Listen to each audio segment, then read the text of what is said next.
დაარსებით დავიწყოთ. ის ლეგენდა ხოხობიკათ ამინო შევარდენი რა თქმა უნდა არის ლეგენდა, რომელსაც რეალობასთან ნაკლები კავშირი აქვს. მოგიხსენებათ. თუ ვინმე უცხოელი მკითხავს ხოლმე ამ ისტორიას მეცვეულებები, სწორედ ამ მითს მეცუყვები, ჩახოხვილის მითს, მაგრამ რა თქმა უნდა ეს არ არის მართალი. წყაროებში არის მოქცევა ქართლისაიში არის პირდაპირ ნათქვამი და შემდეგ არქეოლოგიამ კიდევ უფრო დაადასტურა და კიდევ უფრო გადმოწია ქალაქის დაარსების თარიღი. წყაროებში წერია ასეთი რამ მოქცევა ქართლისაიში, რომ მოვიდა სპარსთა პიტიახში, ეს არის ლაპარაკი 360-იან წლებზე. სპარსთა პიტიახში ქრამხორ ბორზარდ, ვინმე ასეთი საინტერესო სახელის მქონე კაცი, დაჯდა ტფილისად, ქალაქად, ციხედ და ქართლი მის მოხარკედ შეიქმნა. ანუ ეს არის მე-4 საუკუნე, დაახლოებით 150 წლის მერე დაიბადა ვახტანგ გორგასალი. 120 წლის მერე. ანუ წყაროებში პირდაპირ არის ნათქვამი, რომ თბილისი არსებობდა ქალაქი თბილისი, ციხე ქალაქი, თბილისი უკვე არსებობდა და იქ სპარსთა პიტიახში მოვიდა და მან ესე იგი აქედან დაიწყო ქართლის მართვა და ქართლის დახარვა. არქეოლოგიურმა გათხრებმაც დაადასტურეს, კი არა და კიდევ უფრო გადმოწიეს ჩვენი დაარსების თარიღი და ყველას მოგიწოდებთ უბრალოდ. იქ ერთი უცნაური კაცი არის, რომელიც ხანუშებს, ხალხს ხანარუშებს. აბანოთუბანში 2-20 ეკლესია თუ შეგინიშნავთ, არის ბაზილიკა, რომლის მიდამოების დათვალიერებას აუცილებლად გირჩევთ. იქ არის პირველი 7 მეტრის სიღრმეზე არის პირველი საუკუნის აბანო აღმოჩენილი, რომაული ბეტონით, რომაული სამშენებლო ტექნოლოგიით ნაშენი, კიბეებით, ცივი წყლით, ცხელი წყლით, სამი აუზი აღმოჩენილია და დაზვერილი კიდევ 2 აუზი. გაგრძელებული ჭირდება რომ გაგრძელდეს სინათხრები. პირველი საუკუნის აბანოა, რომაული სამშენებლო ტექნოლოგიით ირკვევა, იქვე არის მე-5 საუკუნის გალავანი, რომელიც ქვედაფენაც არის ალიზი გამოუწვავი აგურით და ასევე პირველი მე-2 საუკუნის. ანუ თბილისი არის დაახლოებით 2000 წლის ქალაქი და 1500 წლის დედაქალაქი. ჩვენთან მოხდა ამის არევა, განსაკუთრებით საბჭოთა დროს. თბილისი ვახტანგ გორგასალმა უკვე არსებულ ქალაქში მცხეთიდან გადმოიტანა დედაქალაქი. მას ქალაქი არ დაუარსებია. უბრალოდ იყო ასეთი 2 მითი. ორივე, ერთი უფრო ლამაზი, რომელიც მე მომწონს და ეს მითი ძალიან დაჩაგრულია. პირველი მითის თანახმად მეფე და იქ არანაირი პერსონიფიცირება არ ყოფილა, ნადირობდა დაჭრა შველი, რომელსაც დაედევნა შველი, მივიდა იმ ადგილას, სადაც დღეს თბილისია, აბანოთუბანი, იქ მკლიდან, მიწიდან ამომავალ წყაროებში იბანავა, ჭრილობა მოიშუშა და გააგრძელა გზა. მოეწონა მეფეს ეს ამბავი, უი რაჯამხტელის იურცეაო. იქ ტყე გაჩეხა და გააშენა ქალაქი. ეს არის პირველი მითი. მეორე მითი არის ეს ჩახოხვილის ამბავი, რომელიც იქაც პერსონიფიცირება არ იყო მითი, რომ წაიკითხოთ, აი პირველი ხალხური გადმოცემებით. გორგასალთან პირდაპირ ბმა არ ყოფილა. უბრალოდ იმის გამო, რომ ვახტანგ გორგასალმა გადმოიტანა დედაქალაქი, აი მას მიება ეს მიმინოს და იმის ამბავი, რა ქვია, ხოხობის ამბავი. და ამიტომ არის გორქტორე, ნამდვილად არ ყოფილა. მე როდის მოხდა გორგასალმა რომ ქალაქი დაარსა ამის პოპულარიზება სამწუხაროდ მცდარად. მაგრამ იმდენად კარგი ლეგენდაა რომ უცხოელებს ვეუბნები ხოლმე. უბრალოდ ჩვენ რო ვიცოდეთ ისტორიული სინამდვილე მაგისტრის ამბავი. 1930-იანი წლების ბოლოს, ეხლა ცოტა აქეთ გადმოვხდები. ლავრენტი ბერია დიდი მოხერხებული კაცი იყო, მოგეხსენებათ, რა გააკეთა. რამდენიმე რამ გააკეთა, რითაც ძალიან ასიამოვნა სტალინის და ამიტომ წაიყვანა სტალინმა მერე თავისთან. პირველი დაწყვიტა ვინც იყო საქართველოში სტალინის ძველი მეგობარი, ყველა თლიანად გაანადგურა, ძველი 37 წელი რატომ არის თლიანად 23 წლიდან მოყოლებული რეპრესიები იყო. 23 წლამდე მაინც რბილად იყვნენ ბოლშევიკები. სულ ყოველ წელს რეპრესიები იყო. მაგრამ ეს რეპრესიები არ იყო იმდენად მასობრივი, ძირითადად შეეხებოდათ მენშევიკებს, სოციალ-ფედერალისტებს, ესერებს და ასე შემდეგ. მაგრამ კომპარტიის წევრები დახვრიტეს 37 წელს, ძალიან ბევრი. და ძირითადად ძველი თაობის ბოლშევიკები დახვრიტეს. მამია ორახელაშვილი, ბუდუ მდივანი, არაქელა უფოშვილი, ის ხალხი, ვისაც ახსოვდა სტალინი. ახსოვდათ, რომ სტალინი არაფერი ტიპი არ იყო კავკასიაში ბოლშევიკური პარტიის. ერთ-ერთი ტიპი იყო, მასზე უფრო ფილიპე მახარაძე, მიხა ცხაკაია და სხვები იყვნენ გაცილებით უფრო გაცილებით უფრო ეფექტური ლიდერები და უფრო მიხაბოჭოიძე და სხვები. ყველაფერს ესენი აკეთებდნენ. სტალინმა თავისთავად ვერ მოძებნა კავკასიაში და ანუ გასაკანი მერე მიეცა თავისი კამოს მეშვეობიდან ბანდიტური თავდასხმის მეშვეობით, როცა ფული წაიღო 1907 წელს. აი ამის შემდეგ გაიგო იქ რუსებში სახელი, მაგრამ აქ ხო ძველთაობას ახსოვდათ, რომლებიც ძალიან აუგად მოიხსენიებდნენ სტალინს. და ამიტომ მთელი ეს თაობა 37 წელს ბერიამ მოსპო ის ხალხი, ვისაც ახსოვდა, რომ სტალინი იყო ერთ-ერთი და არა ლიდერი. ამის მეორე ნაბიჯი იყო ის, რომ დაწერა კავკასიაში ბოლშევიკური პარტიის ისტორია, სადაც ყველაფერი მიაწერა სტალინს. მაგალითად, ძალიან ცნობილი ამბავი იყო, რომ ფედერალისტებმა შემოიყვანეს წყალქვეშა ნავით, შემოიტანეს თოფები, გემი სირიუსით, უпростоრად გემით და წყალქვეშა ნავით შემოიტანეს პარტია მთელი იარაღის და ფედერალისტების გაკეთებული იყო ეს ნაწილი გადმოიტვირთა, ნაწილი ვერ გადმოიტვირთა, მაგრამ ეს მიაწერა სტალინს, რომ სტალინიო იყო ამის ორგანიზატორი, როცა არაფერ შუაში სტალინი არის და ასე დაწერა ყველაფერი. ნუ ეს სტალინს ძალიან მოეწონა, იმიტომ რომ უკვე პულიტლიჩნეს წინ და მთელი ამბავი და ეს იყო შესული. ერთ-ერთი ცუდი, რაც როგორც ახასიათებდნენ ხოლმე დასავლურ პრესაში სტალინს იყო ის, რომ ველური კავკასიელი იყო. და სულ დასავლურ პრესაში, ბრიტანულში, ფრანგულში თუ ამერიკულ პრესაში იბეჭდებოდა როგორც ძალიან ულვაშებია, ხანჯალი პირში, ბობოხი და ევროპაში და ეს ნუ აი ველური კავკასიელი ასე იყო წარმოჩენილი და კავკასიელებს ასე გაუთქვა სახელი ველურმა დივიზიამ. პირველ მსოფლიო ომში შეიქმნა ჩრდილო კავკასიელებისგან ეთნიკური პოლკები და შეიქმნა ერთი დივიზია, რომელსაც მე ევროპელებმა დაარქვეს ველური დივიზია. ეს იყო კავკასიელების დივიზია, ყაბარდოელების, ბალყარელების, ოსების, ინგუშების, დაღესტნელების ერთ-ერთი მეთაური და იყო მათი ერთ-ერთი პოლკის ჭავჭავაძე, სხვა შორის დავით ჭავჭავაძე, ძალიან ცნობილი კავალერისტი და მე საერთო დივიზიის მეთაურიც იყო. და ესენი იყვნენ არანორმალური მეომრები.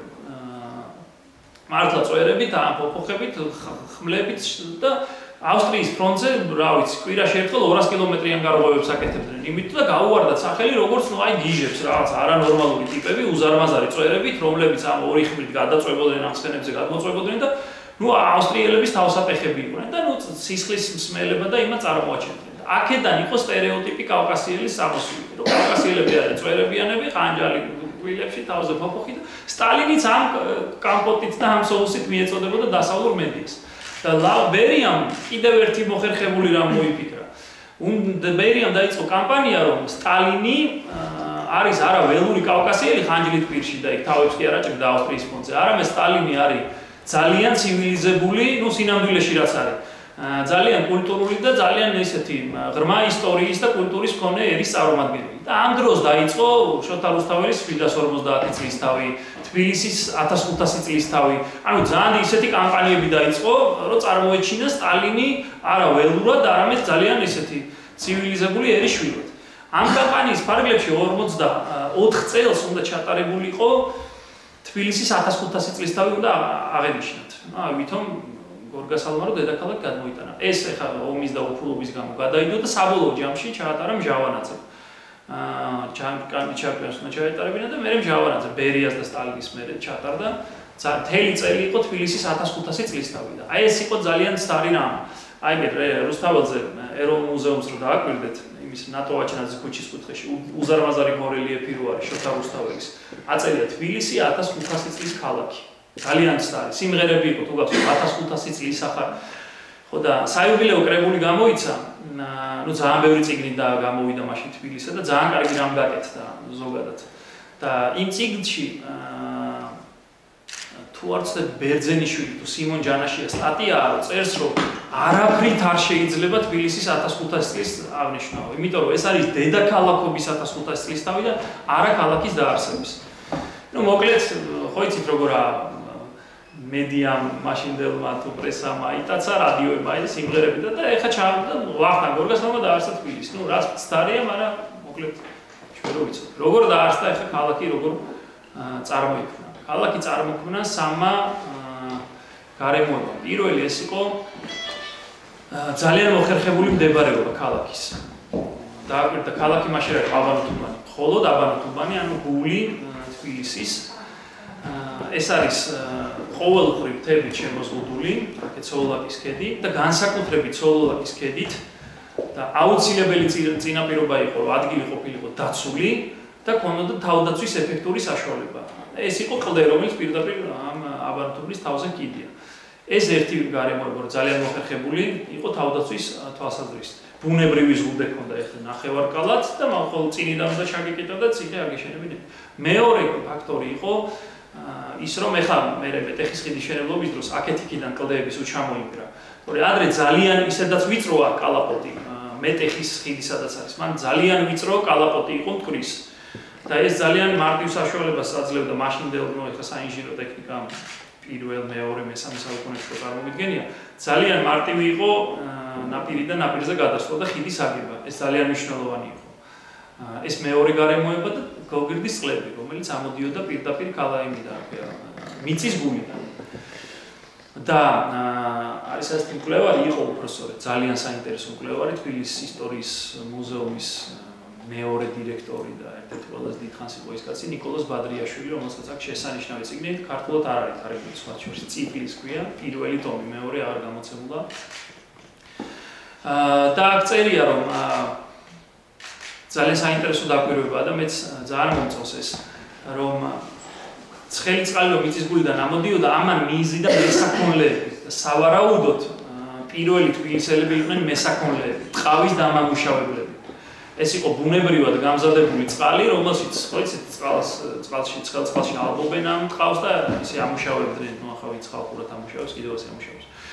და თვი აბანოთუბნის ტერიტორია არ იყო მოხერხებული იმისთვის, რა ქვია, სოფლის მეურნეობის სხვა რაღაც იმისთვის, რასაც შეიძლება ქალაქი გაეშენებინა მიეზი და მოსახლეობა, სამაგიეროდ იყო მიმზიდველი ტყავის დამამუშავებელი მესაქონლეებისთვის. იმიტომ რომ ზამზარეული იყო ტყავის დასამუშავებელი მასალა. ამდენად ბადრიაშვილის დაკვირვებით თბილისის ამქრები ხო იცით არა, ეს იყვნენ ვაჭრები და წვრილი ხელოსნები. ყველა დარგს თავისი ამქარი ჰქონდა, ნუ ასე იყო არაბულ ქვეყნებშიც, სპარსეთშიც, ევროპაშიც, ყველგან ესე იყო. და თბილისშიც და ყოველთვის მე-19 საუკუნის 20-იან წლებამდე ნუ ამქრები ძალიან ისეთი საინტერესო დაწესებულებები იყო. და ყოველთვის იყვნენ საპატიოები, ყველა ამქარს თავისი დროშა ჰქონდა, სპარსული ინერცით ფირი ერქვა და თავისი ნიშანი. და ვინმე საპატიოს ხუმარო ჩამოდიოდა, აუცილებლად ამქრები ეგებებოდნენ ხოლმე და ამქრებში ამ ხელოსნებში ყველაზე წინ იდგნენ და ყოველთვის ყველა მსვლელობის დროს მოდიოდნენ და ყველაზე დაფასებულები იყვნენ და მათ სიტყვას ყველაზე დიდი ფასი ჰქონდა დაბაღების ამქარი. ანუ ტყავის დამამუშავებლებს, იმიტომ რომ ითვლებოდა რომ ტყავის დამამუშავებლები იყვნენ პირველი თბილისელი ხელოსნები. ანუ ეს მესამე ფაქტორი, რის გამოც გაჩნდა ქალაქი ცხელი წყალი, რომელმაც ჰიგიენური ფუნქციები და ბანაობის ფუნქციებიც თავისთავად ალბათ ჰქონდა, მაგრამ ტყავის დასამუშავებელი მოხერხებული მდებარეობა მტკვართან, ხიდის გასადებად და თავდაცვისთვის არის ეფექტი. ქალაქი რა იყო მაშინ? გვიან ფეოდალურ ხანამდეც ქალაქი იყო დასახლებული ტერიტორია, რომელსაც ჰქონდა თავდაცვის საშუალება და გალავანი. ნუ ეს იყო ქალაქი და მაშინდელი ქალაქი პირველი გაჩნდა აბანოთუბანში. შემდეგ ეხლა ვილაპარაკოთ ქალაქის განვითარების ლოგიკაზე. შემდეგ დაარსებიდან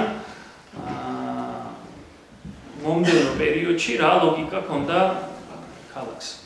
მთელი დაარსების დღიდან რუსების შემოსვლამდე 1801 წლამდე ჩემი დაკვირვებებია შეიძლება სადავოა, შემდეგ ვუგნებავთ ვიკამათოთ, იყო თავდაცვაზე ორიენტირებული ქალაქი. ეს იყო ქალაქი, რომელმაც უზარმაზარ პერიოდში, თითქმის 1800 წლის მანძილზე, მინიმალურ ფართობზე და მინიმალურ ტერიტორიაზე გაფართოება და გაშლა შესძლო. სწორედ იმიტომ, რომ სულ ანგრევდნენ. თბილისი ალბათ იერუსალიმის შემდეგ მეორე ქალაქია, რომელიც ამდენჯერ დაინგრა თავიდან ბოლომდე. 26 ჯერ არის მიწასთან გასწორებული, ბოლოს ჯანდაბა, დოზანა და არ გადარჩენა და კუპრი და ყველაფერი აღამახმათხანს, რომელმაც მიწასთან გაასწორა შესანიშნავი ფეოდალური ქალაქი. აი შესანიშნავი, ყველაზე გულსაკლავი რაც არის, ერთი ჩვენ რას უშვებით ჩვენ ქალაქს, რას უშვებით ხოლმე მის ისტორიულ ნაწილს და მეორე მე პირადად აი რომ ახსენდება შესანიშნავი ქალაქი მოსკო, სამეფო სასახლე შესანიშნავი საპატრიარქოს ადგილი და საპატრიარქო დღევანდელი აშენებულია სამეფო სასახლის ნანგრევებით. როსტომ ხანის მიერ აშენებული, გიორგი მეთერქმელის მიერ დამატებული, ვახტანგ მე-6-ემ სარკეებიანი დარბაზი გააკეთა და ბოლოს თეიმურაზ მეორემ დაიწყო და ერეკლემ დაასრულა და ნუ ის მოსულა ეს უჯიშო აღამახმათხანი უნახავს დაბოღბილას სპარსეთის ხანი ვარ მე არ მოგეს სასახლეო და სამსართულიანი შესანიშნავი სასახლე დაამსხვრია და იმის ნამტვრევებით არის ეზოში ლომები, მარმარილოს შადრევანი იყო, ორლომს ესე პირიდან გადმოშკებდა წყალი, წავკისიდან გამოყვანილი იყო. ეს დაამტვრია ეს თეთრი მარმარილო და აი ამ თეთრი მარმარილოთი კანკელის ნაწილი არის სიონში გაკეთებული. დღეს რო შევყავთ სიონში, რომ დააკვირდეთ, იქ აი თეთრი მარმარილო რაც არის კანკელში გამოყენებული სულ ეს შადრევის ფრაგმენტები. და თვითონ ნამსხვრევებისგან უკვე 1812 წელს, როდესაც ეგზარქოსობა შემოიღეს ჩვენთან ავტოკეფალია გაუქმდა, პატრიარქები აღარ ყავდა და რუსი ეგზარქოსები ყავდა, ეგზარქოსებმა იმ სამეფო სასახლის ნამტვრევებისგან, აი მაგურისგან ააშენეს დღევანდელი საპატრიარქო შენობა, რომელიც უფრო მცირე იყო, შემდეგ გაგანიერდა მომდევნო პერიოდში.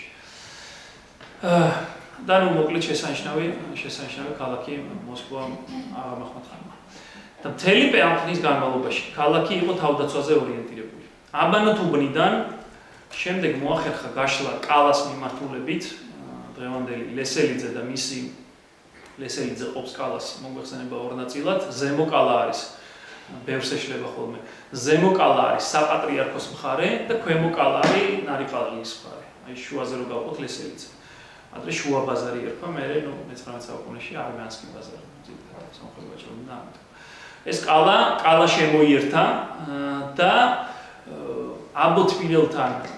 აბოთვილის სამებაში იოანე საბანისძე ისანი მეტეხის ტერიტორიას მოიხსენიებს როგორც ქალაქ გარეთს, სადაც სოვდებილი, ანუ კაცთა საფლავებიაო, ანუ მეტეხის ტერიტორია მაშინ ქალაქის ნაწილი არ იყო მე-7 საუკუნეში, მაგრამ აი ბაგრატ მეოთხის დროს უკვე არის ცნობა, რომ იქ უკვე სამეფო ციხესიმაგრე არის მეტეხის მიდამოში და აქედან უკვე მეტეხი მოიხსენიება. თამარის პერიოდიდან იქ იყო სამეფო სასახლე, მეტეხის გვერდზე და გადმოჰყურებდა მტკვარს. მერე ჯალალედინმა დაანგრია, მერე მონღოლებმა დაანგრიეს.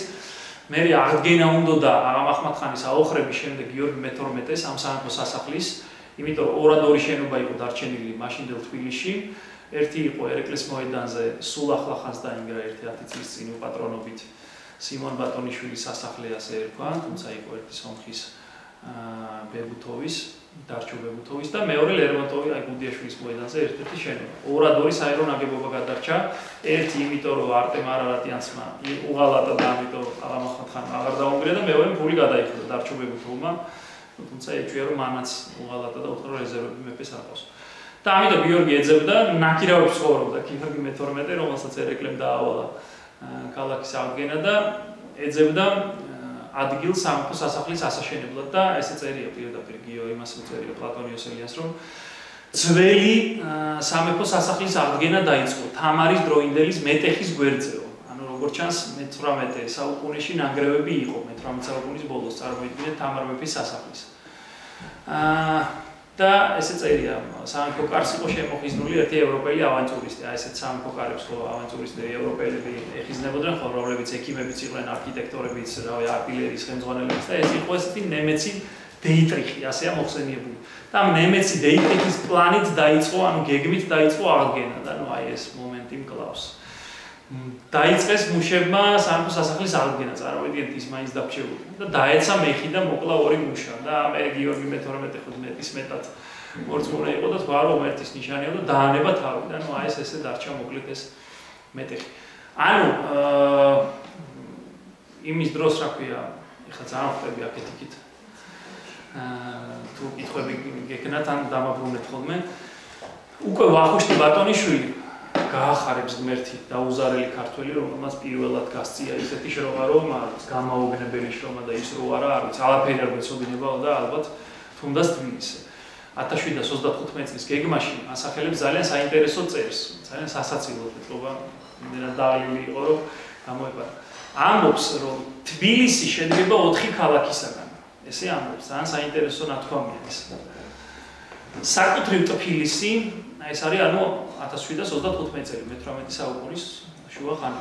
საკუთრივ თბილისი ანუ სეიდაბადი, ასე ამბობს, ანუ აბანოთუბანი, ნამდვილი თბილისი, საკუთრივ ანუ ნაღდი თბილისი, აბანოთუბანი და ხარკუხ სეიდაბადის ტერიტორია, იქვე რიშაშვილის ქუჩის მიდამო და მირზაშაფის ქუჩის მიდამო, კალა ანუ კალისი, ასე ამბობს, ანუ როგორც ვთქვით, ლესელიძე რომ ყოფ შუაზე აი ეს ტერიტორია თავისუფლების მოედნამდე, რომელიც გალავნით იყო შემოსაზღვრული და ისნი ანუ მეტეხი.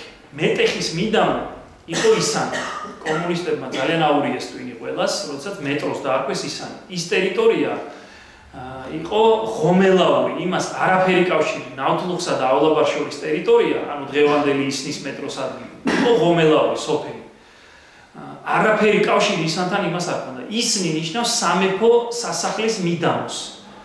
და ისნი იყო ის ზუსტად მეტეხი, მეტეხიც უკვე გვიანდელი, უკვე დემეტრე მეორედან მოდის ეს სახელი, იმიტომ რომ მან ააშენა ეს ეკლესია ამ მასშტაბით.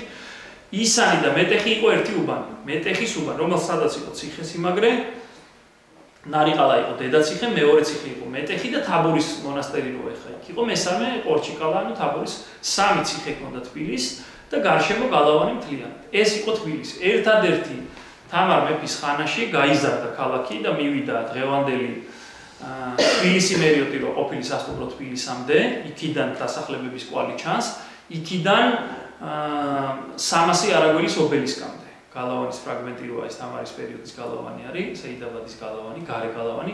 აი ის მასშტაბი ჰქონდა, მაგრამ ნუ მტრევი და აი გალავანში იყო ჩამჯდარი. მთელი 1000 წელი მეტის განმავლობაში 1500 წლის მანძილზე თბილისის ლოგიკა იყო თავდაცვა და თავის გადარჩენა. დაანგრევდნენ და ძალიან საინტერესოა კულტურულ მემკვიდრეობაზე როცა ვსაუბრობ თბილისში. თბილისში ყველაზე მნიშვნელოვანი მემკვიდრეობა არის ქუჩათა ქსელი და სარდაფები. იმიტომ რომ მტერის სულ ანგრევდა ზემოდან, დღეს ძველ თბილისში გვაქვს ერთადერთი საკულტო ნაგებობებია ძველი და ავთენტური, განსაკუთრებით დანჩის ხატი, რომელიც არის თქო მე-5 საუკუნიდან, მე-6 დასაწყისიდან და საკულტო ნაგებობები, რომლებიც ნუ ზოგი პატარა იყო, მე გაფართოვდა სიონი მათ შორის და ასე შემდეგ. საერო ნაგებობები ორად ორის გარდა არ გვაქვს მე-18 საუკუნის არც ერთი. ვინაიდან როგორც გითხარით 1700 ყველა ვიცით დაანგრია აღმახმად ხანმა მიწასთან გაასწორა ორად ორი შენობის გარდა. ერთი ახლახან შემოინგრა, მეორე რამდენიმე წლის წინ რესტავრაციის მოტივით ლამის მიწასთან გაასწორეს. და გვაქვს სარდაფები, ქუჩათა ქსელი არის ავთენტური და სარდაფები, როგორ იყო რომ გაასწორებდნენ მიწასთან, ახლა სარდაფებს ხო არ ანგრევდნენ და იმავე სარდაფებზე და იმავე ქუჩათა ქსელზე ხდებოდა დაშენება. აი ეს არის ძალიან საინტერესო და აი ის რა ქვია, აი ლესელიძის მიდამო იმით არის ის რა ქვია, აი როგორ ეს მიხოილ მოხოვულ ქუჩები ამით არის განპირობებული და კიდე ერთი რამით არის განპირობებული სამშენებლო ტექნიკა. ნუ მაშინ ვერც ასწრებდა განვითარებას, ხო? იმიტომ რომ შენ რო აშენებდი ის მოდიოდა გინგრევდა. და მარტო მე-18 საუკუნეში რამდენჯერმე დაინგრა თბილისი. და ერთსართულიანი სახლები იყო, სუბანიანი სახლები. სასახლე, აი ორსართულიან სახლს, სასახლე ფოტოები თუ გაქვთ ერმაკოვის გულმოდგინედ დათვალიერებული, ერთგან წერია ორბელიანების სასახლე. რა გითხრათ, ბიძაჯებ შუქრის უკრო კაი სახლია ზამტრედიაში, ვიდრე ის სასახლეა. იმიტომ რომ არაფერი სასახლე, ორსართულიანი სახლია, აი ძალიან ისე უღიმღამ, მაგრამ ორსართულიანი სახლი უკვე ის იყო სათამბჯენი ლამის. იმიტომ რომ ინგვაცლიდა აშენებას, ახლა რომ სხვებივით კულტურული დამპყრობლები ყოლოდნენ და არა ეს ველურები და ბარბაროსები. ნუ მიპყრო, ნუ მინგრევ მაინც ხომ?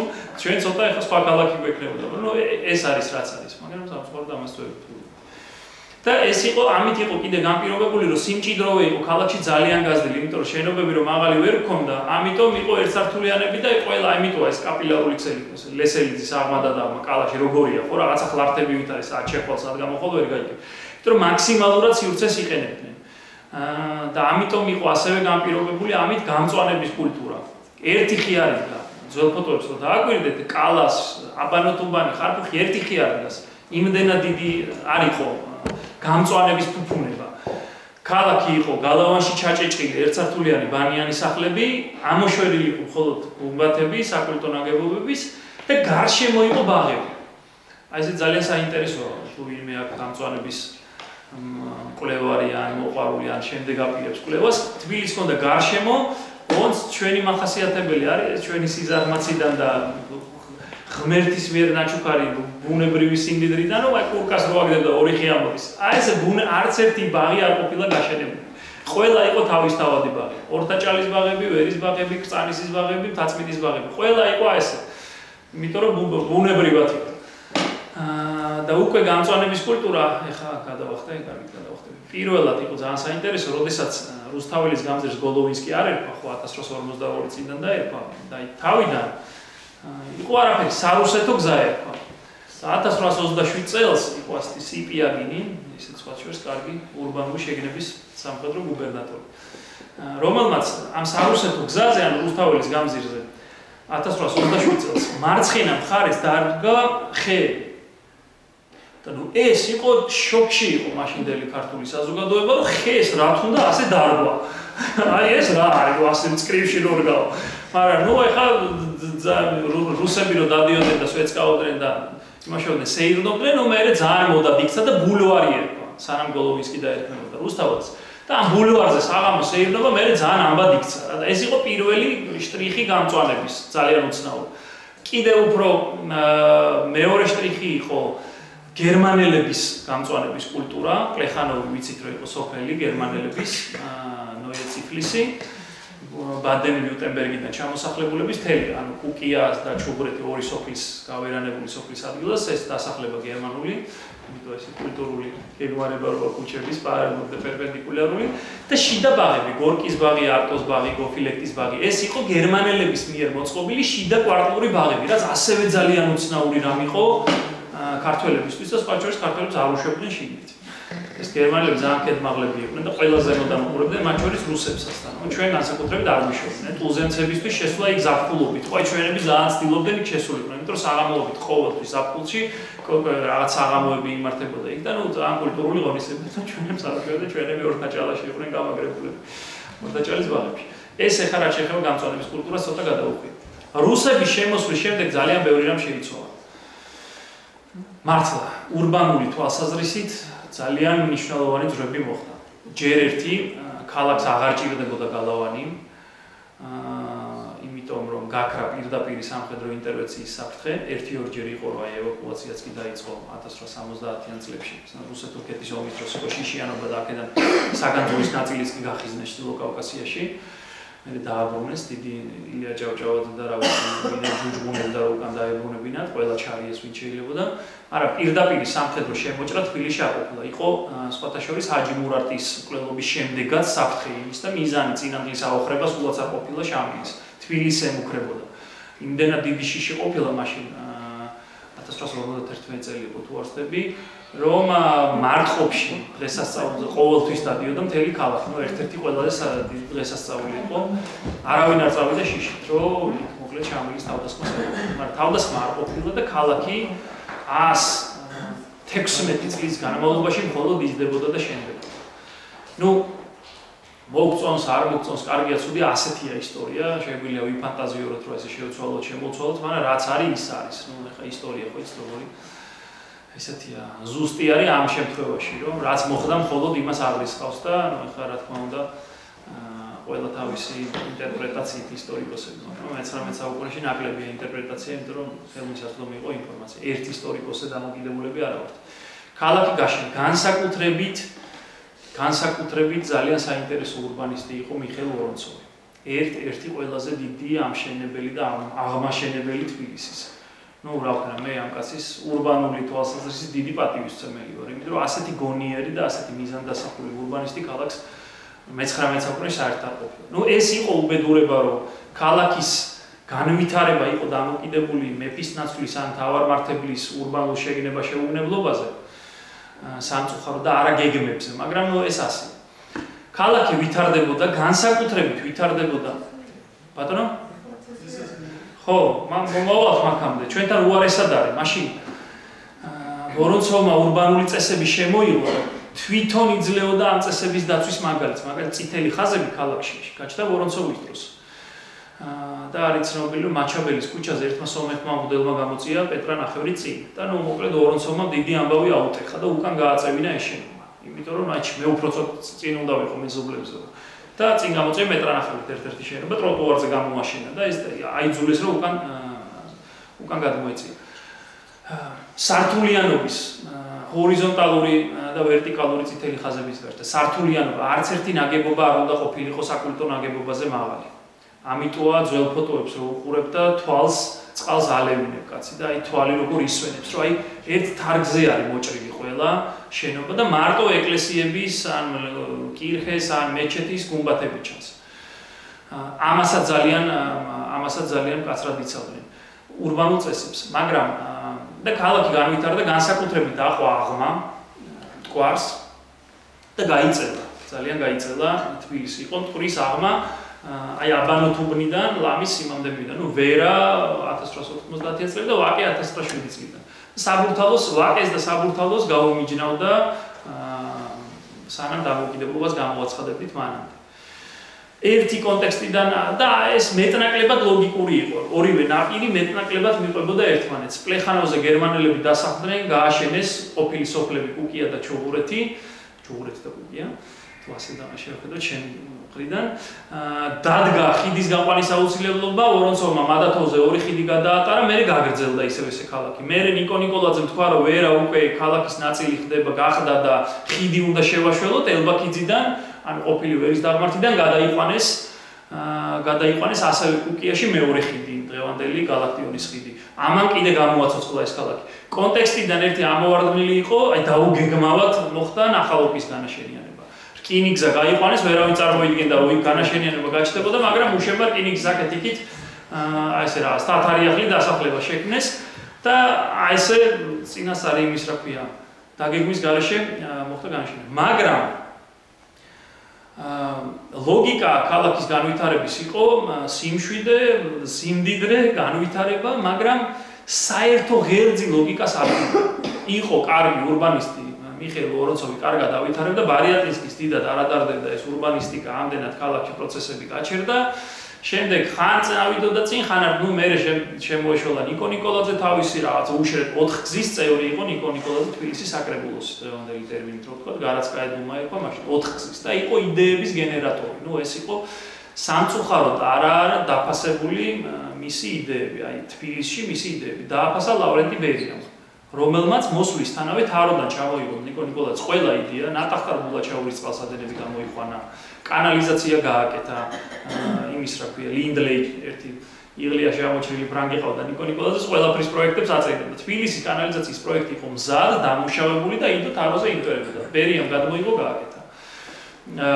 ვაკე და საბურთალო რომ ინტენსიურად ჩამბრძანებულიყო ქალაქის განაშენიანებაში, ლავრენტი ბერიამ გააკეთა და რომ გადასულიყო დღევანდელი ჩერნოვსკილების ხიდი. თბილისის ზღვა რომ გაკეთებულიყო, ოღონდ ზღვა არა.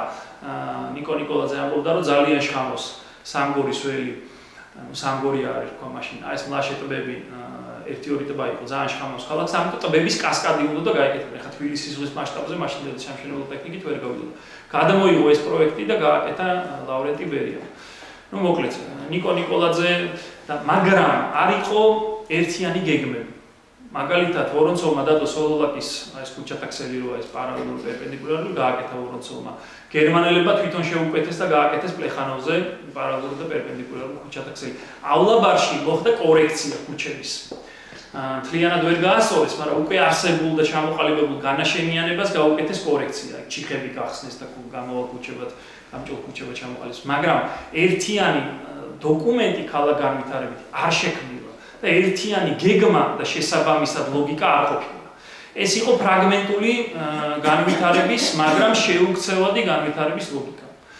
და საერთო ჯამში მივიღეთ ის, რომ მტკვარს ძალიან ახვა და ძალიან გაიწელა ქალაქი. ერთადერთი მცდელობა, რომ ქალაქი დაემრგვალებინათ, დადგა პრობლემა მაშინდელი ტრანსპორტის ქსელის გათვალისწინებით, დღევანდელის არ იყოს, რომ გადაადგილება ძალიან გართულდა ქალაქში.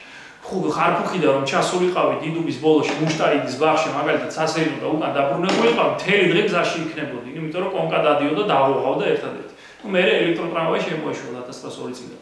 მაგრამ ტრანსპორტის თვალსაზრისით ძალიან გართულდა ქალაქი რომ გაიზარდა, ხა პატარა როცა იყო არ იყო პრობლემა. მარტივად გადაადგილდა რომ გაიწელა ეს ქალაქი და გაიზარდა და უკვე 200,000-ზე ავიდა მოსახლეობა. ტრანსპორტის აუცილებლობა დადგა და ეს ტრანსპორტიც ვერ აუდიოდა, მით უმეტეს ჩვენი რთული რელიეფის გათვალისწინებით რაღაცა ჯაგლაგი ცხენები ძლივს დაათრევდნენ ამ კონკას.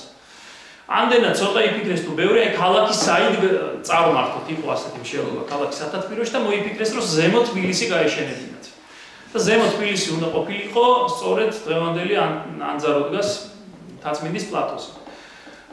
ალბათ გიფიქრიათ ან არც შეიძლება არ გიფიქრიათ, რატომ არის ეს ფუნიკულორი? ფუნიკულორი წარმოიდგინეთ როგორი ინვესტიცია იქნება. დღეს რომ დაგვეწყო ფუნიკულორზე მშენებლობა, დიდი შანსია რომ ჩავარდებოდა. რა დროს ეს რაღაცაა იტყოდნენ, ხო? იმიტომ რომ დღესაც და აი დღეს რომ არ იყოს თაცმინდაზე ეს ფუნიკულორი და ეს სამთო ტრავაი გაყვანილი, დღეს რომ დავიწყოთ, რამხელა ინვესტიცია ჭირდება წარმოიდგინეთ ამის გაყვანას.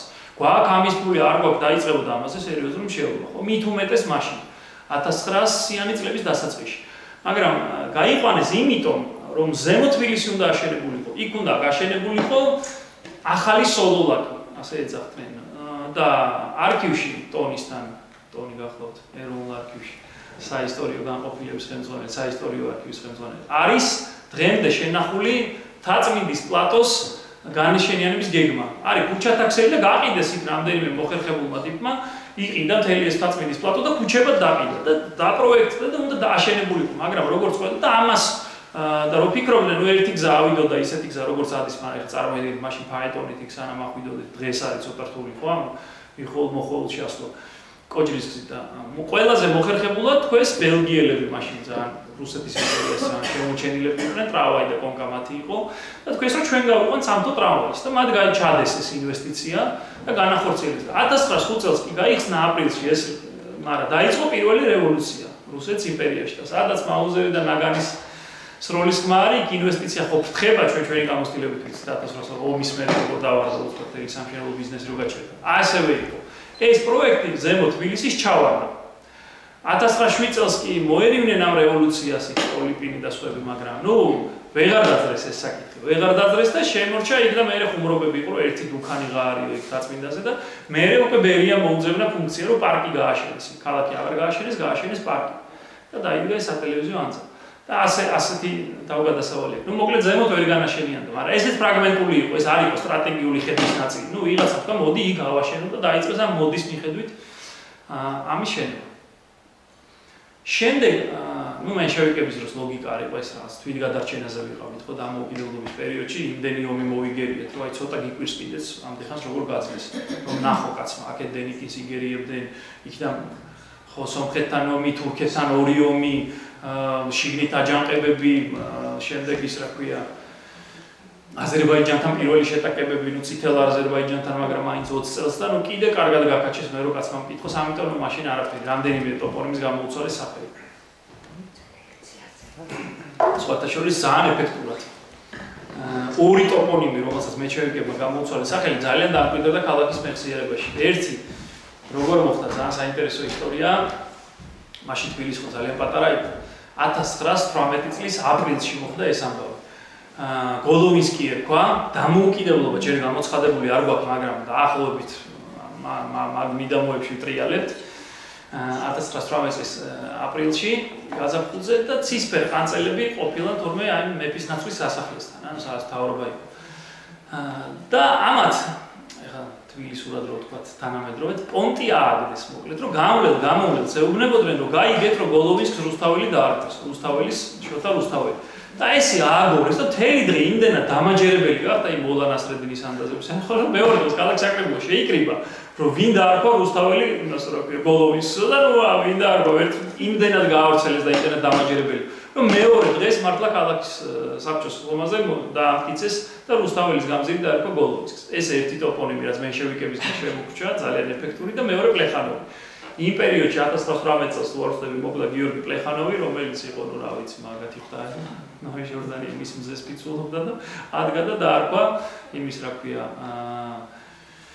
მიხეილის გამზირს, მიხეილ რომანოვის მეფის ნაცვალ მიხეილ რომანოვის პატივსაცემად დარქმეულ გამზირს დაარქვეს გიორგი პლეხანოვის სახელი და დღემდე შემორჩა.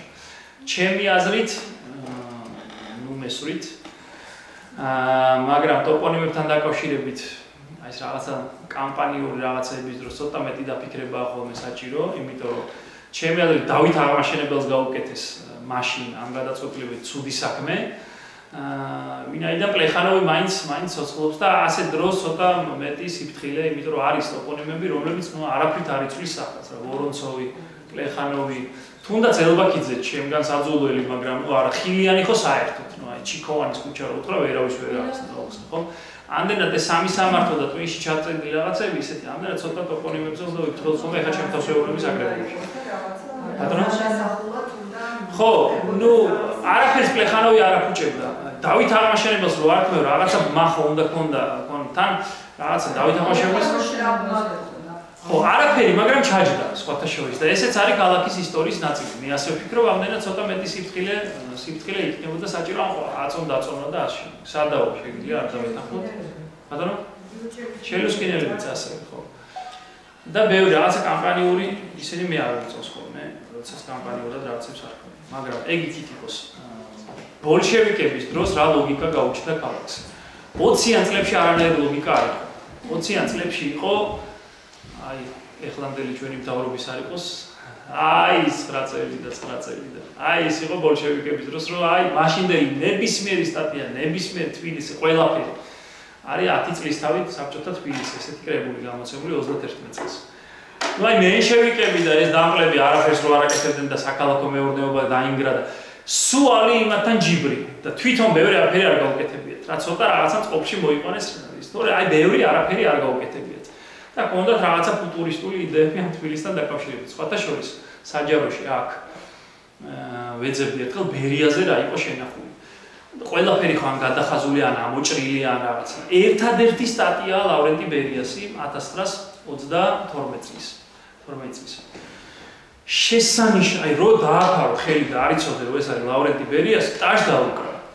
იმიტომ რომ ეს არის ძალიან გონიერი ურბანისტის მიმოხილვა. არის თბილისის სიტუაციის მიმოხილვა. რა ქალაქი ხდება მაგ 32 წელს. ძალიან მაგარ ნუ რა ვქნა, მაგრამ ჯანდაბა ეგზაკონია და იმის იქით და კიდე იმის იქით, მაგრამ თვითონ ეს ტექსტი კიდევ ერთხელ თითიო დაადო და ლავრენტი ბერია არ იყოს. შესანიშნავი ერთადერთი სტატია აქ საჯაროში რაც მე მინახავს არის ბერიასი, სხვათა შორის ძალიან מחვილგონიურულად დასცინის ტუალეტების არარსებობას და ამბობს რომ ორადორი საპირფარეშოა საზოგადოებრივი თბილისშიო. დღევანდელის არ იყო, დღეს ორიც არ არის. და ნუ აი ძალიან ერთ ტიპს დაცინის ის არის რა ქვია, მომვლელი ერთ-ერთი ტუალეტის, ელბაქიძის დაღმართზეა ეს ტუალეტი. ხო სამაიას ბახთან.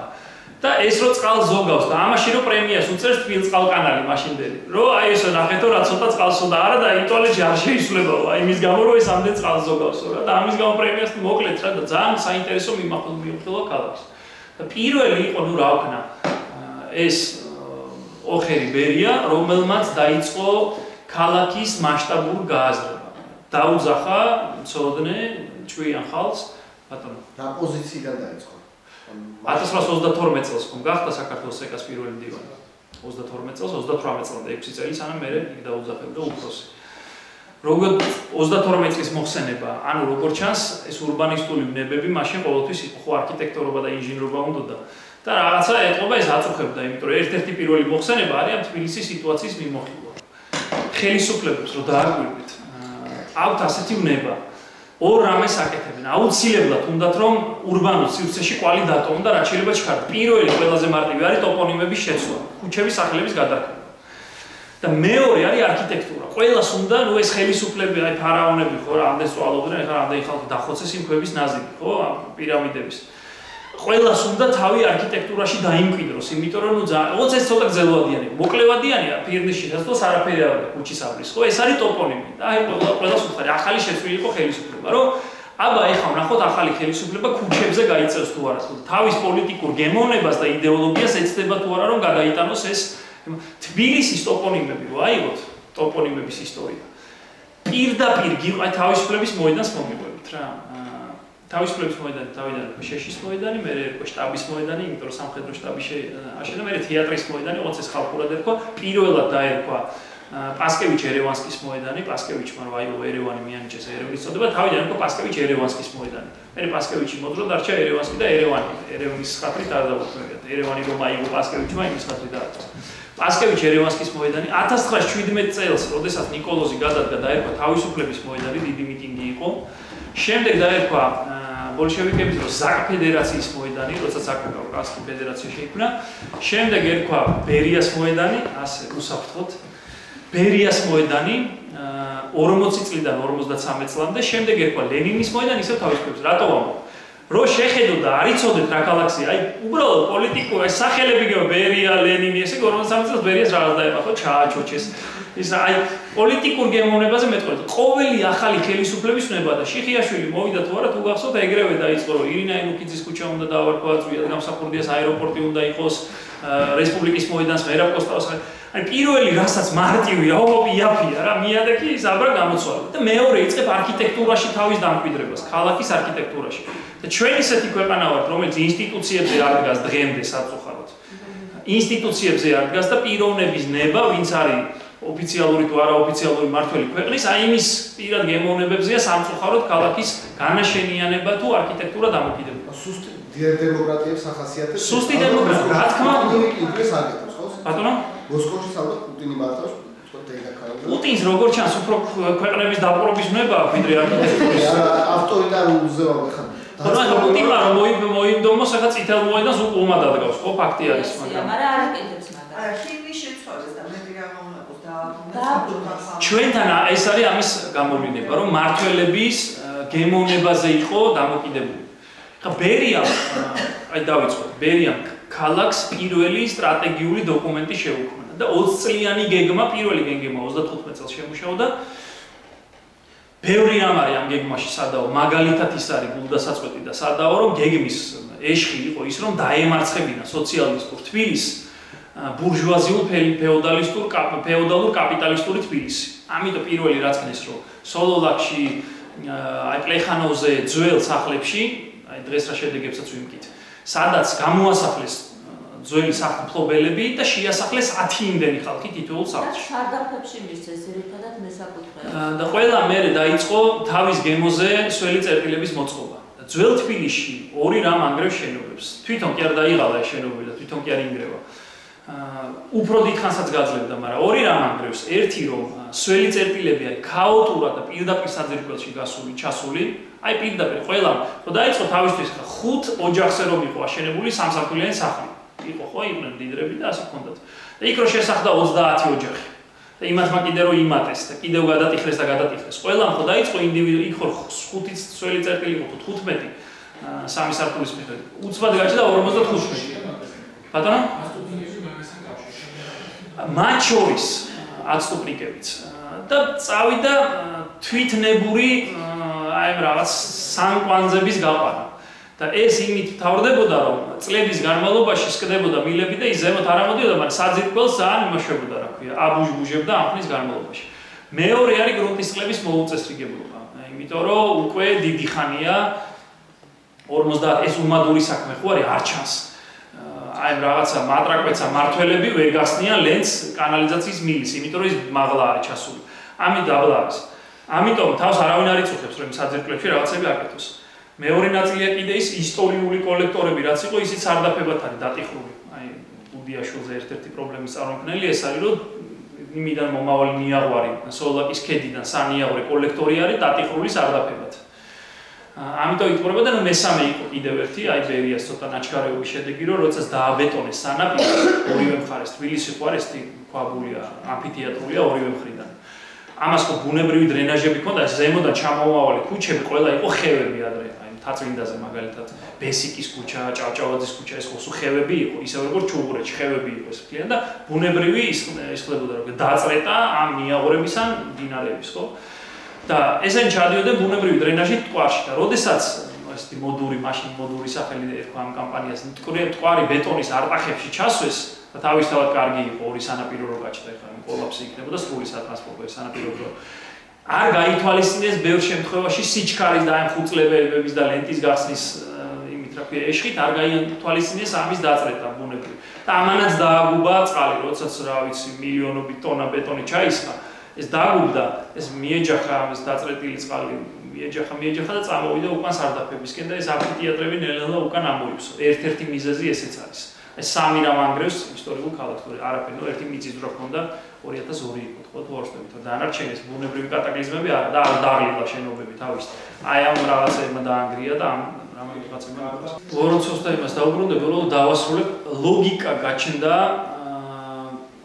გაჩნდა ბერიას დროს მისაღები თუ მიუღებელი ის რომ ვაკე და საბურთალოზე უნდა გადასულიყო დაწოლა უნდა ახალი სანიმუშო სოციალისტური უბნები გაჩენილიყო რაიონები თბილისში და ეს იმდენად კაშკაშა უნდა ყოფილიყო ვაკეც და საბურთალოც რომ ამას უნდა დაეჩაგრა დანარჩენი ბურჟუაზიული კაპიტალისტური თბილისი და ბერიას მცდელობა იყო, რომ თავისუფლების მოედანი, ანუ ისტორიულად ჩამოყალიბებული ცენტრი, წამოეღო გმირთა მოედანზე. და გმირთა მოედანზე მართლა შესანიშნავი სამუშაო ჩაატარა, იმით რომ ხევი იყო, ვერეს ხეობა იყო და ვერეს ხეობაში ერთი ხიდი იყო, რომელსაც რას ერჩევდნენ, არ ვიცი, 60-იან წლებამდე იყო სხვადასხვა 63 წლამდე, ხო. ეს როსტომ მეფის დროს აშენებული ხიდი აგურის და მოედანი შექმნა, ნინდორში შექმნა მოედანი გაჭრა ეს ყაზარბების გორას რომ ეძახდა და იყვანა რკინიგზას დააკავშირა რკინიგზის სადგურს ქუჩა და ჩერუსკინელების და დაიწყო არქიტექტურული მოედნის შექმნა. გმირთა მოედანზე ორი ფრაგმენტი შექმნა, მეტი ვეღარ მოასწრო, ვერ წავიდა მოსკოვში. 11 სართულიანი, რომელიც ძალიან კარგად მიყვება ქუჩის კონტურს, ხომ? ეს აზბინიანი სახლი. ცნობილი ეს კალაშნიკოვი არქიტექტურული შესანიშნავია, პირდაპირ იმეო როგორ ჯდება ინგანაში, როგორ იმეორებს ამ კონტურს ესე რომ მიყვება და აქეთ ცირკი. და აქეთ ამ ხარესაც უნდა მოეხდინათ განაშენიანება. ეს ზოოპარკის მხარეს უნდა არქიტექტურული კომპლექსი შექმნილი იყო და შეკრული იყო მოედანი, იმიტომ რომ გმირთა მოედანი ხო რაღაცა ნახევარფაბრიკატი არის მოკლედ და ვერ დაასრულა და ბერიას ჩანაფიქრით გმირთა მოედანი უნდა ყოფილიყო ახალი მიზიდულობის ცენტრი. და ვაკენდა საბურთალო უნდა ყოფილიყო აი სოციალისტური შესანიშნავი უბნები. ეს იყო პირველი გენგეგის ლოგიკა. ანუ ქალაქს გაუჩნდა ლოგიკა. და ამაზე იყო შეიძლება სადაოა, შეიძლება მოსაწონი არ არის მოსაწონი, მაგრამ ძალისხმევა და კიდევ ერთი რამ, რაც ძალიან მომწონს ბერიასი, არის ის, რომ მან დაამკვიდრა ღია არქიტექტურული კონკურსების ტრადიცია. და ეს ასახა კანონში. ახლა ხანს თქვენ არმანიამ, ოღონდ ისე შეხვედრა გვექნება და ეს კანონად უნდა იყოს და არა კეთილნებად, რომ აი პუშკინის ესტაკადაზე უნდა გამოცხადდეს ღია არქიტექტურული კონკურსი. ეს არ უნდა იყოს წყალობა, ეს უნდა იყოს კანონი. რომ საჯარო სივრცეებში ღია არქიტექტურული კონკურსები უნდა ჩატარდეს. და ბერიამ სხვა შორის იმელი ამწეს დააშენა, ანუ ახლა ძირითადად მისი გემოვნებით, მაგრამ მართლა საუკეთესო პროექტი შეირჩა. ისე როგორც თავრობის სახლის ზედა კორპუსი, მერე ქვედა კორპუსი, ანუ პარლამენტის შენობა და ასე შემდეგ. ასეთ სივრცეებში კონკურსები ცხადდებოდა და საუკეთესო არქიტექტურაზე მეტი რა მინდა ხო, აი შესანიშნავი არქიტექტორი იმელზე მონაწილეობდა, გაიმარჯვა, სხვა პროექტებში მონაწილეობდა. პარლამენტზე ვერ გაიმარჯვა მათ შორის.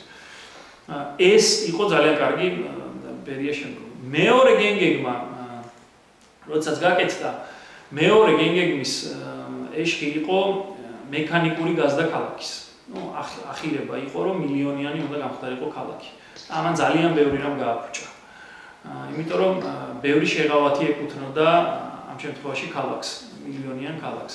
და იყო ამ გარეუბნების მშენებლობა და ეს ლოგიკა იყო სხვათაშორის. ეს არის ლოგიკა, ხო, ფაქტი არის რაღაცა, კონცეფცია არის. კარგი, ცუდი, ძალიან ცუდი ჩემი აზრით. რომ მექანიკური გაზდის დროს ქალაქური ცხოვრების წესი იკარგება. ხო არის ორი სხვადასხვა ცხოვრების წესი, სოფლის და სოფლური ცხოვრების, რურალური და ურბანული. ყოველგვარი იმის გარეშე. ქალაქმა თავისი არის, როგორც მე-19 საუკუნეში, ქალაქი ლოგიკურად ვითარდებოდა და ლოგიკურად იზრდებოდა მოსახლეობის თვალსაზრისით. რამდენიც ჭირდებოდა იმდენს იმატებდა. ხელოვნურად ხდებოდა მარტო ომების დროს ჩამოსახლება სომხების ან ბერძნების. ნუ ეს კატაკლიზმების შედეგად. დანარჩენი იზრდებოდა ძალიან ლოგიკურად. რამდენი ჭირდებოდა იმდენს ითხოვდა და იმდენს ამუშავებდა, ძალიან უხეშად რო ვთქვათ. და იმდენი გადაყავდა ქალაქური ცხოვრების წესი. აი დავაკვირდეთ, ხო, აი არკიტექტურაში გდანში, როდესაც მექანიკური ჩამოსახლება დაიწყო, იმ ადამიანმა წამოიღო ცხოვრების წესი და ყველა მწირო ბაღი შეღობა და ძროხა გაუშვა და ქათამი. იმიტომ რომ ასე იცის, რომ წინ უნდა მოღობილი კონდეს. აბა იქ ტერმა იცხოვრა, ხო მოგისმენთ ბევრი რო ჯუჯღურებს, რომ მოუკვდი ამ პარკეთში ამოიხუთე და წავიდე და ღობოდნენ ძირითადად სტადიონებს, მინდვრებს და ასე შემდეგ. წინ იმის მაგალითად რომ საჯარო სივრცე ყოფილიყო, ყველას ჰქონდა დატიხრული თავისთვის და ყველა მარანს აკეთებდა და ასე შემდეგ. ნუ როგორი ცხოვრების წესით და ცხოვრობდა, აი პირდაპირ მოწყვიტეს იმის რაბრალები მოწყვიტეს და უთხრეს რომ აი შენ აქ უნდა იცხოვრო, იმიტომ რომ მილიონიანი უნდა გავხადოთ ქალაქი. ეს მეორე გენგეგმა და მესამე გენგეგმის დროს ძალიან მწვავედ დადგა გაწევის პრობლემა. და მაშინ ძალიან მოდაში იყო ძალიან დიდი სიტყვა ეთქმოდათ ურბანისტიკაში ტრანსპორტის სპეციალისტებს, რომლებიც იყვნენ აღფრთოვანებული მოსკოვის სიმრგვალით. მოსკოვს უკვე მესამე კალცევა იყო გაუკეთეს და ნუ მაშინ იმ პერიოდში იყო 70 წლებში მეორე კალცევა გაუკეთეს მოსკოვს და ნუ ეს იყო მსოფლიო მოვლენა ლამის. და ამიტომ უნდათ ქალაქის დამრგვალებაც თბილისში. და იყო აი გზბილ ქალაქ პროექტში და იმაში წამყვანი ძალა არქიტექტორების, ურბანისტების, ტრანსპორტ სპეციალისტების, რომლებიც ამბობდნენ რომ თბილისი ძალიან გაიწელა და მართლა გაიწელა და ერთი პუნქტიდან მეორეში გადაადგილება არის ძალიან რთული და ამიტომ დავამბობთ და თქვენს რომ თბილისის ზღვა უნდა გახდეს ქალაქის ცენტრი და თბილისის ზღვამ უნდა წაიღოს ყველაფერი. და იქ უნდა ავშნიანი, საჯეირნო, ზღვისუბანი დაპროექტდა, არის პროექტები, ეხლა უკვე აღარც არის. რომ აი უნდა მოხლარიყო მთელი ამ ტერიტორიის განაშენიანება და ცენტრი კულტურული, ადმინისტრაციული დაწესებულება, ყველაფერი უნდა გადასულიყო თბილისის ზღვაზე. ეს ხო 76 მეტრის გენგეგმის ძირითადი არსი, ლოგიკა, რომელიც არ განვითარდა იმიტომ, რომ მე მოვიდა გორბაჩოვი, პერესტროიკა და ასე მეტისმეტად დაპროექტებულ და დაგეგმარებულ ქალაქს ხელი შეუშალა კაპიტალიზმმა ველურმა, რომელიც ჩვენთან შემოიჭრა ბუტკებმა და რაღაცა უბედურებებმა. ეს პროექტი ჩავარდა, ქალაქის ამას დიდი ინვესტიციები ან მაშინ როგორ ეძახდნენ, კაპიტალ დაბანდებები ჭირდებოდა. ამისთავი ქვეყანას აღარ ჰქონდა, პოლიტიკური პროცესები დაიწყო და ამის მერე დადგა ყველაზე კატასტროფული პერიოდი თბილისისთვის. ის პერიოდი, რომელიც დღემდე გვაქვს. ყოველგვარი ლოგიკა გამოირიცხა ქალაქ განვითარებაში, დარჩა სტატუს კო, რომელსაც სულ უფრო ვამძიმებდით კორუფციით. კორუფცია ის ზოდელავას იცნობდა, ის ნიკოლეკიშვილს იცნობდა, ის იმის ბიძაშვილი იყო, ის იყო და ყველანაირი ნორმის, ყველანაირი წესის, ყველანაირი კანონის გადავლით და კანონების ადაპტირება მიდიოდა უკანონობის ადაპტაცია მიმდინარეობდა და დაერქვა ბოლოს მივიღეთ სრული მარაზმი კოეფიციენტებით გაცხოველებული ვაჭრობა, რომელიც არის კატასტროფა სრული, რომელიც რა პრაქტიკას დღესაც სამწუხაროდ გრძელდება. ქალაქს დაუდგება დიახ, ახავე უკვე დაუდგა კატასტროფული შედეგები, იმიტომ რომ როდესაც პროექტდებოდა საბურთალო ვაკე წეგან ჩვენ საუბრობდით, სნიპების მიხედვით ხდებოდა. ეს იყო ტექნიკური და სანიტარული ნორმები, რომლის მიხედვითაც ჰექტარზე არ უნდა ყოფილიყო 350 ადამიანზე მეტი სიმჭიდროვე. და ამ რაოდენობის ადამიანზე იყო საცხოვრებელი ფონდი მორგებული, 500 მეტრის რადიუსში უნდა ყოფილიყო საბავშვო ბაღი, ამას ერგებოდა კომუნიკაცია, რეკრეაციული ზონა უნდა ყოფილიყო 40%, 7% გზა და ასე შემდეგ. დღეს ვაკე არის 750-ზე ასული და 580-ზე არის საბურთალო ასული. ანუ გაორმაგებულია სიმჭიდროვე რის ხარჯზე? რეკრეაციული ზონების ხარჯზე, გზების ხარჯზე, ტროტუარების ხარჯზე, საზოგადოებრივი სივრცეების ხარჯზე და კომუნიკაციები არავის არ გამოუცვლია და კანალიზაცია ხან აქ ხდება, ხან თელი დღე საბურთალოს დავდივარ, რომ ხან იმის კანალიზაციის მილია გამოსაცვლელი, ხან ამის მილია გამოსაცვლელი, წნევა გაიზარდა და ასე შემდეგ. იმიტომ რომ არ შეიძლება დაშენება, რის ხარჯზე ხდება დაშენება, ხო, იმ ერთ დროს ძალიან კარგად დაპროექტებული მწვანე ზოლების და ასე შემდეგ ხარჯზე. და სამწუხაროდ არც ის პირი უჩანს, რომ დღეს ისეთი ნებართვებია გაცემული, რომ ვაკეში და საბურთალოზე მალე მივიღებთ ურბანულ კატასტროფას.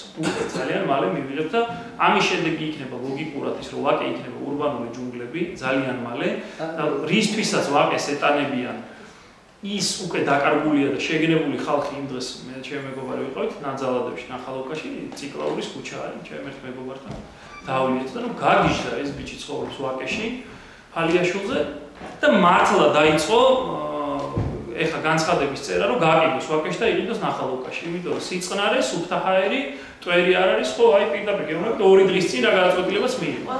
ასე მივა ხალხი, იმიტომ რომ უძრავი ქონების ფასი ვაკეში აუცილებლად დავარდება. ჯერ არ დავარდება. ყველა ნებართვა, რაც მარტში, აპრილში და მაისში გაცემული, ის რო აშენდება, 2 წლის თავზე. აგერ მე და აგერ თქვენ ნახოთ უძრავი ქონების ფასი რა იქნება ვაკეში. უკვე დაიწყო ეკოლოგიური სივრცეების და უფრო ჯანმრთელი საცხოვრებელი არეალების ძებნა, იმიტომ რომ საბავშვო მოედანი რო არ გაქვს, მანქანის გასაჩერებელი რო არ გაქვს, მეზობელი 5 მეტრში რო ყავს. მე 12 სართულზე რო ცხოვრობ და იმის ოჯახის ცხოვრებით რო ცხოვრობ და ყველანი იცი სად რა უწყია. უკვე ხვდები რომ მარაზმში ხარ და იქ აღარ გინდა და გინდა გაყიდო და წახვიდე სადღაც უფრო ჯანმრთელ სივრცეში.